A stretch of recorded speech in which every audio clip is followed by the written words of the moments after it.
Hey guys, welcome back to TechMan. Today, let me show you how to loop video in Canva.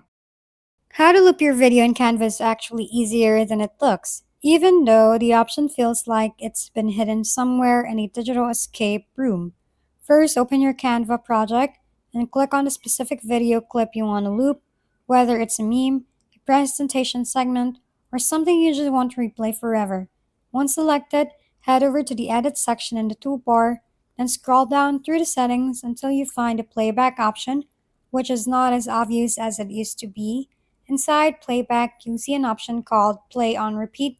Go ahead and toggle it on. After that, your clip will automatically loop whenever it reaches the end, giving you a seamless replay effect without needing extra edits or duplicate clips. Just hit play to preview it and confirm everything is working smoothly. That's pretty much it. Simple, slightly hidden, but very useful once you know where to look. And you can even use it for background loops and presentations or aesthetic reels, which makes it surprisingly handy for content creation workflows. Overall, once you get used to it.